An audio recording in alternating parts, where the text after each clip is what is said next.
नमस्कार। मैं संजीव कुमार आज सत्य कहूँ तो एक सन्यासी के संस्मरण इसके छठें और अंतिम भाग को संक्षेप में प्रस्तुत करने का प्रयास कर रहा हूँ। If truth be told amounts memoir. इस महान पुस्तक के लेखक हैं स्वयं ओम स्वामी जी। उल्लेखनीय और स्मरणीय है कि प्रशंसा तथा स्वीकृति की इच्छा से ऊपर उठ पाना कठिन होता है। भावातीत स्थिति तक पहुँचने, भौतिक शरीर से परे जाने के लिए आपको एक ऐसी स्थिति में जाना होता है जहां आप अपने शरीर को पूरी तरह भुला सकें। शारीरिक गतिविधियां आपके ध्यान के लिए अत्यंत हानिकारक हैं, क्योंकि वे आपको अपने शरीर के प्रति जागरूक करती हैं। इसलिए ध्यान में निश्चेष्ट बैठना बिल्कुल अनिवार्य है, क्योंकि एक निश्चेष्ट शरीर में ही एक निश्चेष्ट मन रहता है और एक निश्चेष्ट शरीर मन को भी निश्चेष्ट करने में सहायक होता है। मैंने साधना करके जाना कि दुनिया का सबसे कठिन काम है अपने मन को पूरी तरह निश्चेष्ट कर पाना। मेरा लक्ष्य था कि मैं एकाग्रता खोए बगैर दिव्य माता पर केंद्रित रहूं। इसे समझने के लिए आप एक वस्तु के विषय में सोचिए। अपनी आंखें बंद कर उस वस्तु की छवि देखने का प्रयास कीजिए। कुछ ही सेकंड बाद आपके मन में बनी छवि धुंधली होने लगेगी। धैर्य, दृढ़ता, एकाग्रता और निर्मल मन ही एक साधक को अपने लक्ष्य तक पहुंचने के लिए अनिवार्य साधन हैं। ध्यानकर्ता के लिए एकाग्रता की कमी सबसे बड़ी बाधा है। आप जब पहली बार ध्यान करना आरंभ करते हैं तो यह केवल चेतन मन की क्रिया होती है और आपको इसके लिए चेष्टा करनी पड़ती है, किंतु जब आप इस पर अधिकार प्राप्त करने लगते हैं तो यह एक नया स्वरूप प्राप्त कर लेता है। अब यह एक क्रिया न होकर अवस्था में बदल जाता है, अवचेतन मन की अवस्था में बदल जाता है, और जब आप इस पर लगे रहते हैं तो यह फिर एक बार परिवर्तित हो जाता है।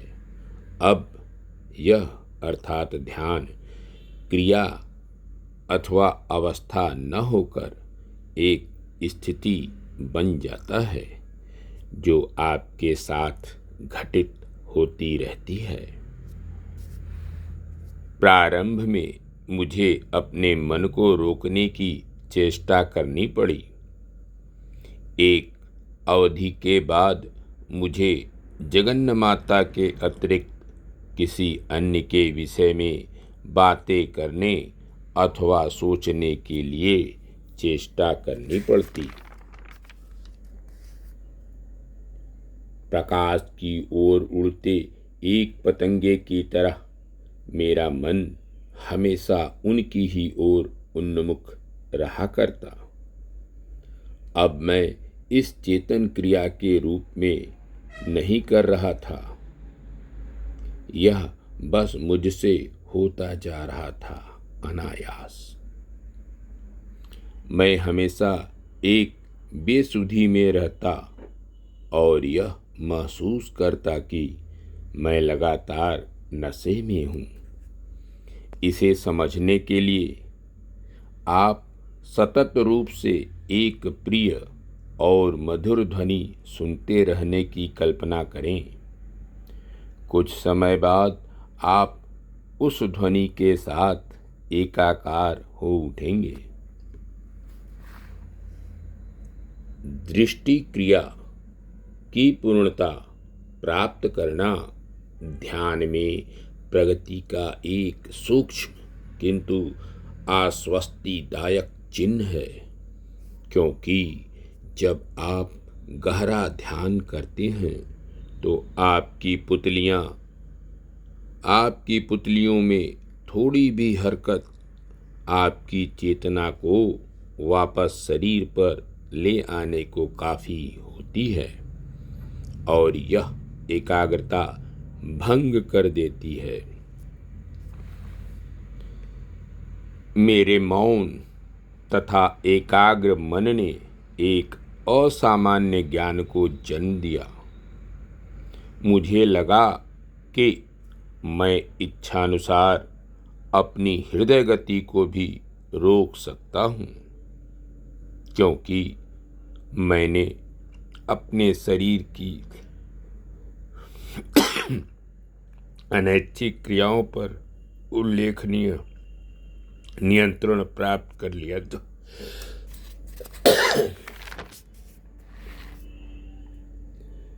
जैसे जैसे मेरी साधना प्रगति करती गई, मैं अपने सिर में शक्तिशाली संवेदनाओं का विकास पाकर चकित रह गया।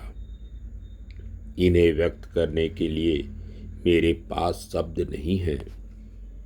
जैसे आप यह कैसे बताएंगे कि एक गुलाब के फूल से कैसी सुगंध आती है?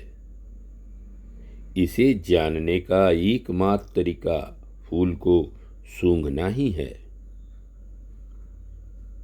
एकांत की मिठास का आनंद उठाते हुए और एक शांत मन के सागर में डुबकियां लगाते हुए मैंने अपने दिन गहरे ध्यान तथा आईने की तरह साफ जागरूकता में व्यतीत किए। मैं अपने आसपास की सभी चीज़ों के प्रति अत्यंत सचेतन था। हड्डों की आवाज़, दीवार पर रेंगता मकड़ा, बारिश की गिरती हर एक बूंद, मेरे मन में उठता कोई भी विचार मेरे देखे बगैर न गुजरता। यह सच्ची सचेतनता का एक असाधारण स्तर था। मेरे अंदर का मौन वर्णनातीत था।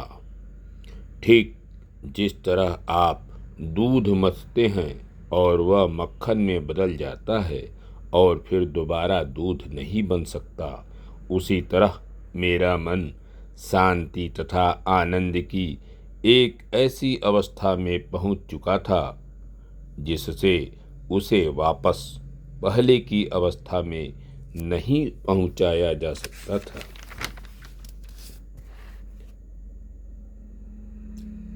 आत्म साक्षात्कार एक तात्कालिक क्रिया नहीं है। हमें एक ऐसे पल का अनुभव हो सकता है जब अचानक कुछ अनुभूति होती या अंतर्दृष्टि मिलती महसूस हो, पर यह एक एक कर गुजरते प्रत्येक पल के प्रति हमारी जागरूकता है, जो हमें अपने मौखिक, मानसिक और शारीरिक क्रियाओं के प्रति अत्यंत सचेत रहते हुए इस संसार सागर में चलने की योग्यता प्रदान करती है। हम शरीर नहीं हैं, यह समझ लेना एक बात है, पर किसी के द्वारा चोट पहुंचाने पर भी कोई प्रतिक्रिया व्यक्त न करना एक बिल्कुल भिन्न बात है। अंत में सन्यासी बने, भिक्षुक नहीं। धन्यवाद। नमस्कार। परमात्मा का संजीव कुमार।